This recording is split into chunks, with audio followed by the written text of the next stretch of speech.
Good morning, everyone. I am so delighted to have you join me and the equities team for our first virtual summit, Investment Strategies under a Trump administration, where you will hear from 10 of our experts who will discuss potential policy changes, what segments or sectors they may impact, and what it means to your own personal investment portfolio. Good morning, I'm Paula De Laurentiis. I'm the CEO of equities.com. We're a financial media platform focused on megatrends in the impact space. We're positioned to gauge next-gen and women investors and the financial advisors who serve them as the investment landscape shifts into the so-called great transfer of wealth era. With that, I'd like to introduce you to Thomas Koo, the head of ESG Strategy at Morningstar Indexes. Thomas is an experienced leader with over 30 years in sustainable investing and is a pioneer in ESG indexing. Good morning, Tom. Good morning, Paul. Thank you very much for this opportunity to join the summit today.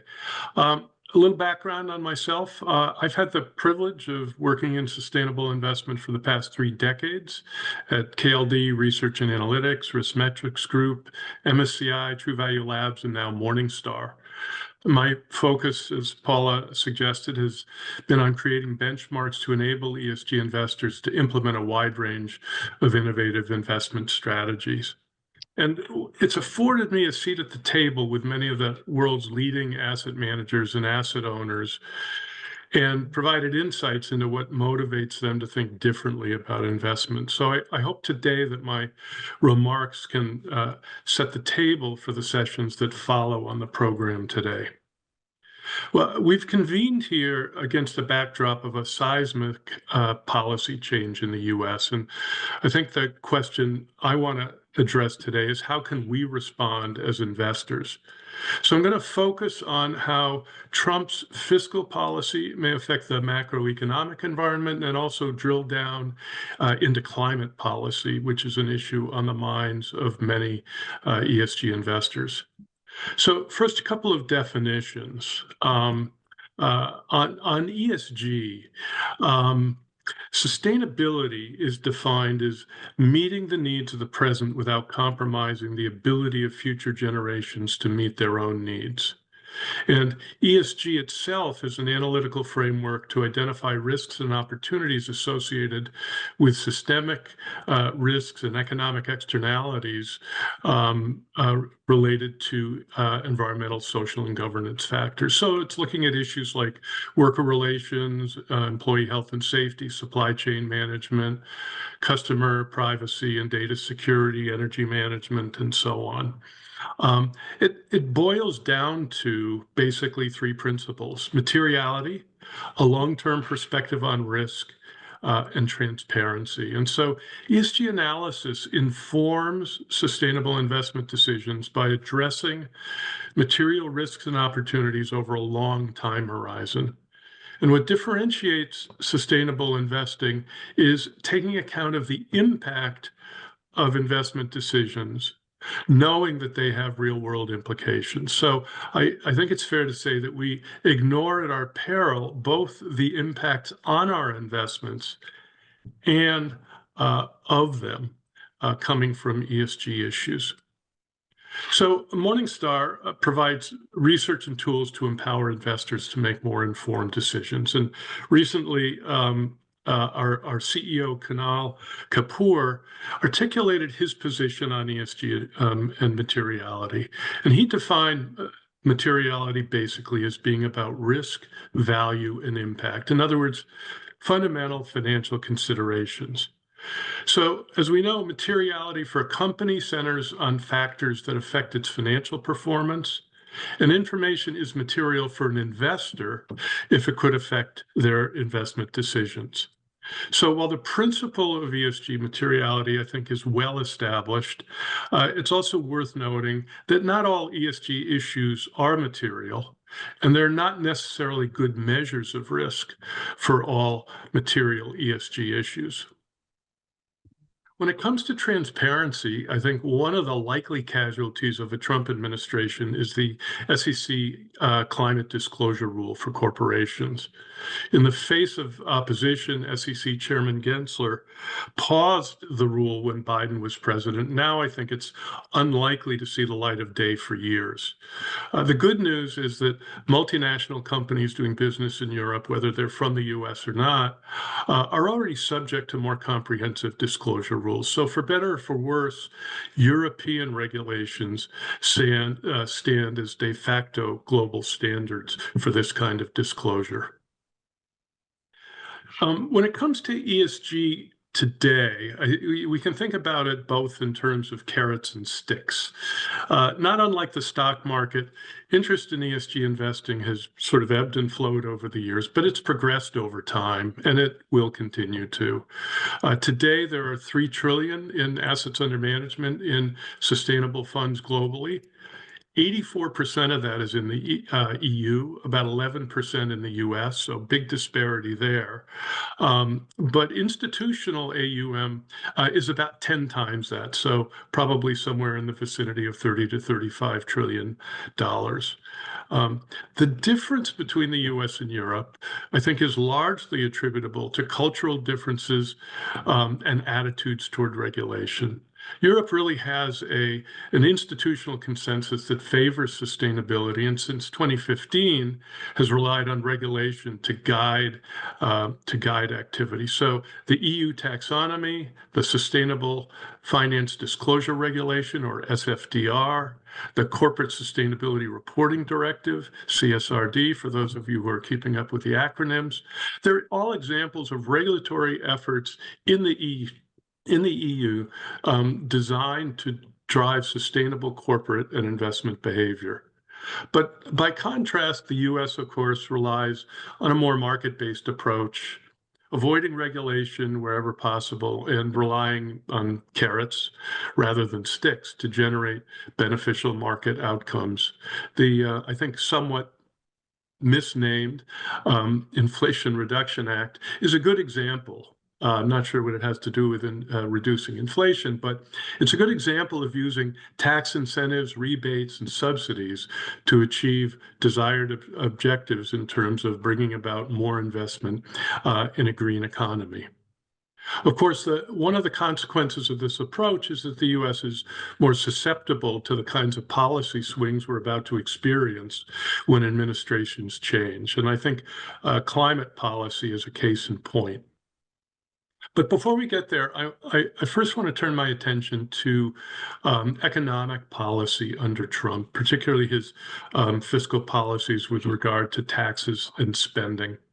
The highlights of his proposed tax policies include extending the 2017 tax cuts, which primarily benefited the most wealthy, bringing back the deduction for state and local taxes, reducing the corporate tax rate for domestic companies, exempting various kinds of incomes from income taxation, and of course, tariffs. A 20% tariff on all imports plus an additional 50% tariff on imports from China is what he has proposed. It's pretty clear that tax cuts reduce federal revenues. So the Trump strategy is to reduce spending, read Elon Musk and Vivek Ramaswamy, and offset revenue losses from tax cuts through economic growth and import tariffs. But we really have to be clear here about tariffs. They're not, contrary to Trump's claim that they're paid by countries, they're paid by individuals.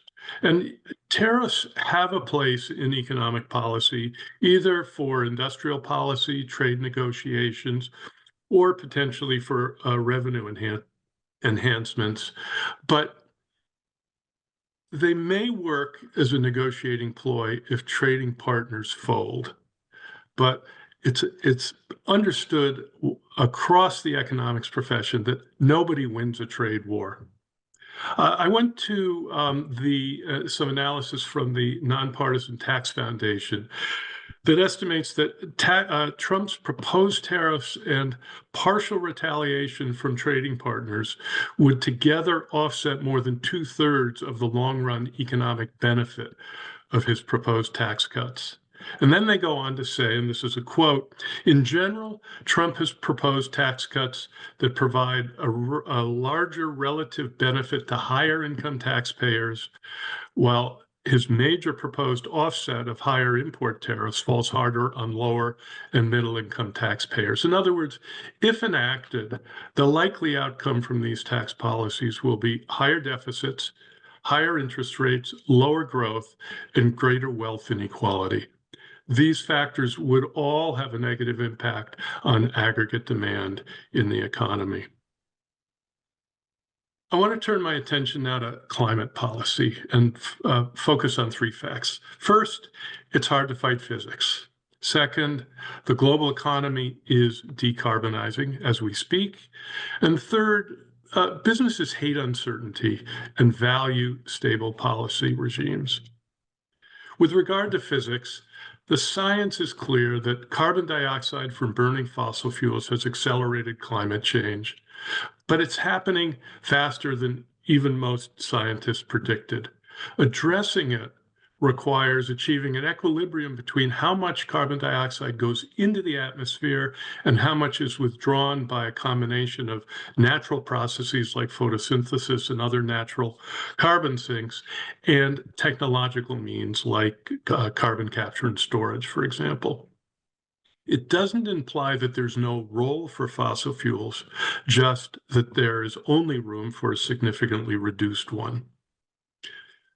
The effects of climate change are becoming increasingly evident in everyday life. Hurricanes and other extreme weather events, flooding, wildfires, drought, and all of these have potential implications for systemic disruption, for example, interruptions in food production or climate-induced migration. The global economy, according to what most scientists say, is way behind its carbon reduction goals. And so the urgency is greater now than ever. The good news in this context is that the global economy is decarbonizing. The decarbonization is part of really a secular transformation in response to climate change. And today, for example, renewable energy is cost competitive with energy generated by fossil fuels like coal and natural gas. Solar is today at 6 cents a kilowatt hour, wind at 4 cents a kilowatt hour, versus coal at 15 cents and natural gas at 5 cents. And the important thing here is not just that it's cost competitive, but in the past decade, the cost of solar has fallen 90%, the cost of onshore wind by 70%, and the cost of batteries by more than 90%. And they'll continue to fall. The price of natural gas, in comparison, fluctuates with the market. So supply and demand factors are going to drive the price of natural gas up and down, but it's not going to consistently fall the way we expect it to with renewable resources. Coal, for example, produced less than 20% of US power in 2022.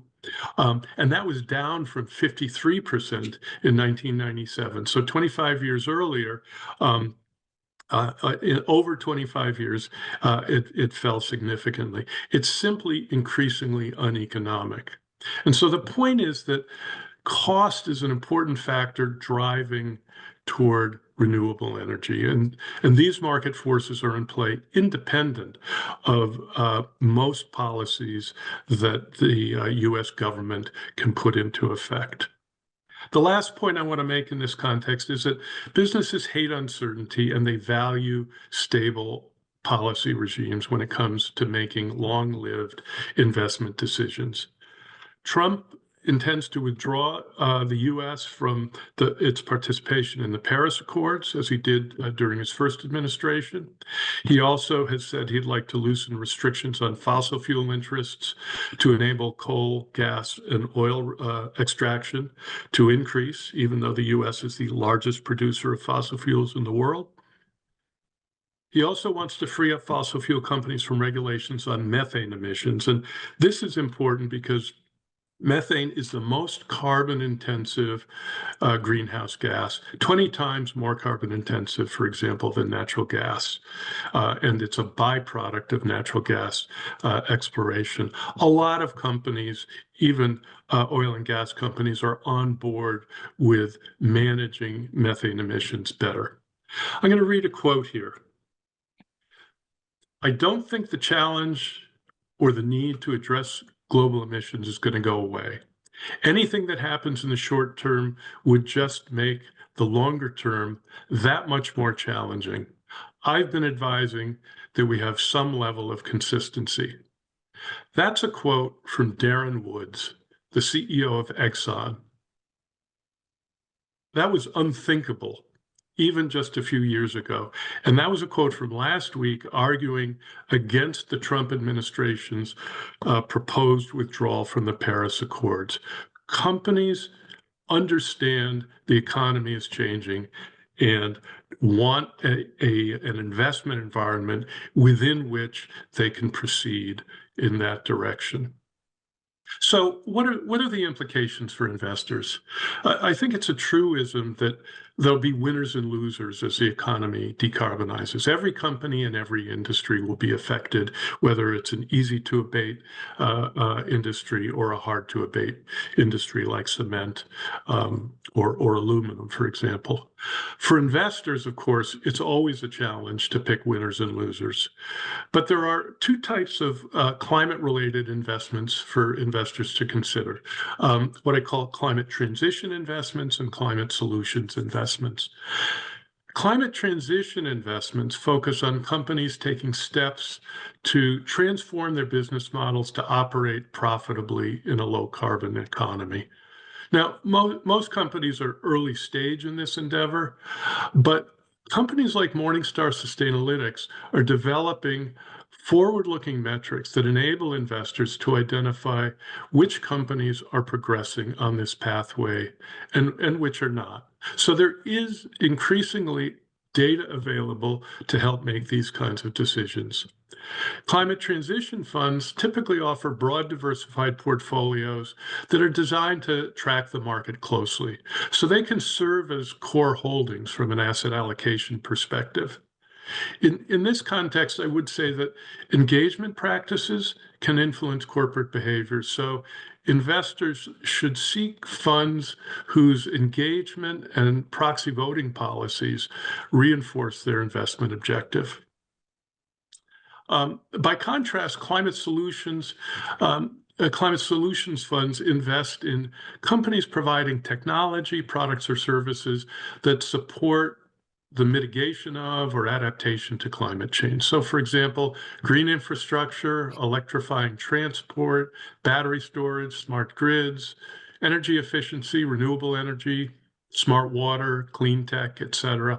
In other words, there's a whole range of areas in which new and innovative technologies are going to be what defines the future economy. So climate solutions are typically an investment opportunity based on this fundamental transformation of the economy. And their portfolios often include small and mid-cap companies. So as a result, they're typically less diversified and more volatile than broad market funds like the climate transition funds. And they would serve as a satellite investment in an asset allocation strategy. So there are going to be great opportunities for investors who are climate aware and thinking about how to take advantage of the transformation that's already underway. Of course, I'd be remiss if I didn't say a couple of words on AI. The first thing I want to observe is that AI is extremely energy intensive.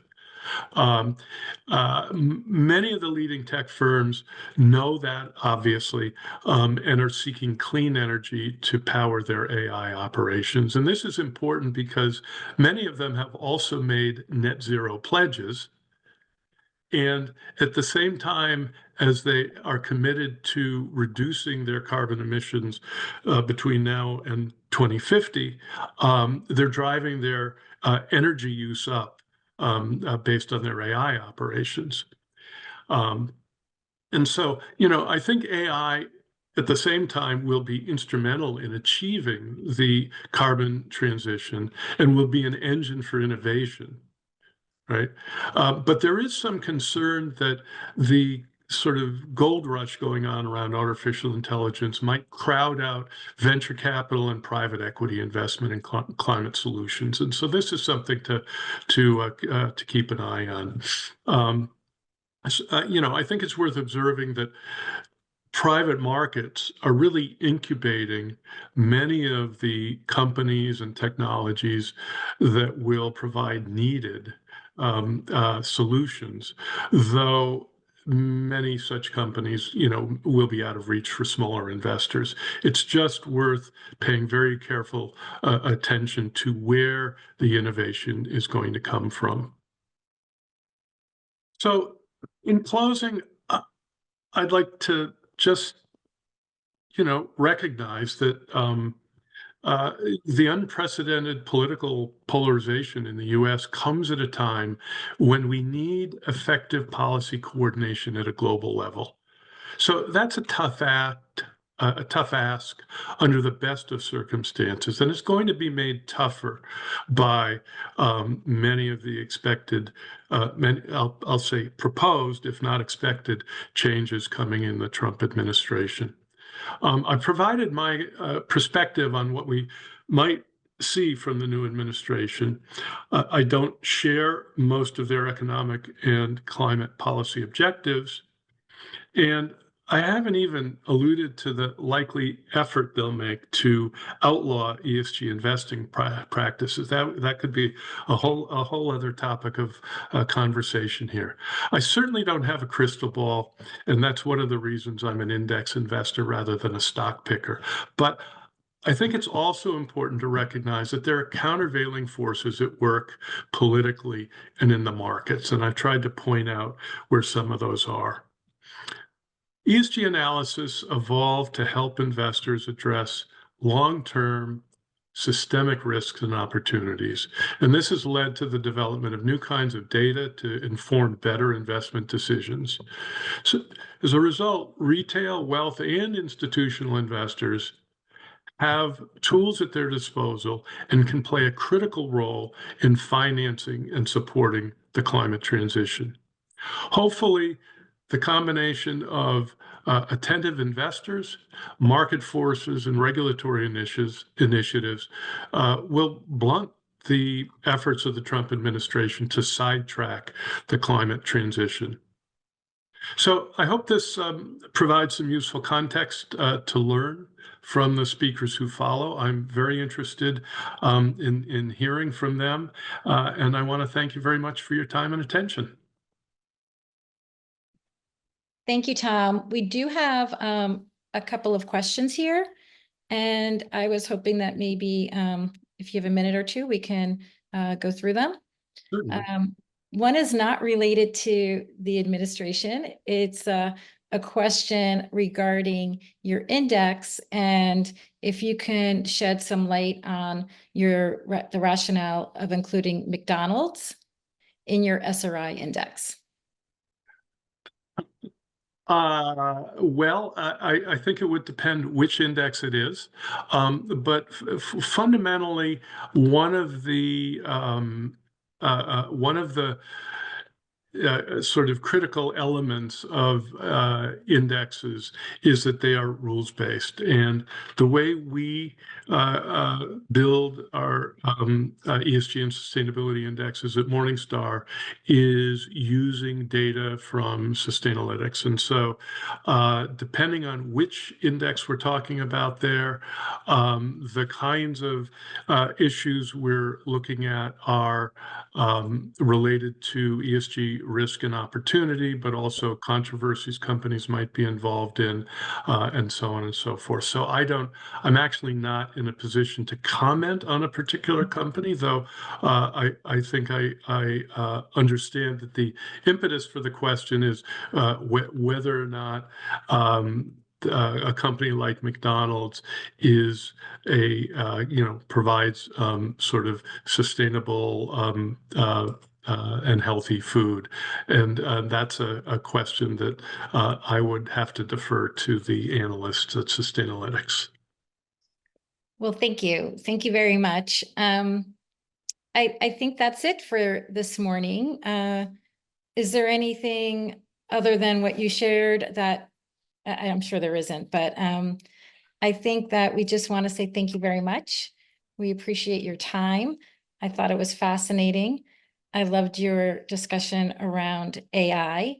That's always something that's on the top of my list personally. And it's exciting to see how it's driving innovation in the energy sector. So thank you for sharing that. And we'll move on to Jeff Gitterman. So thank you.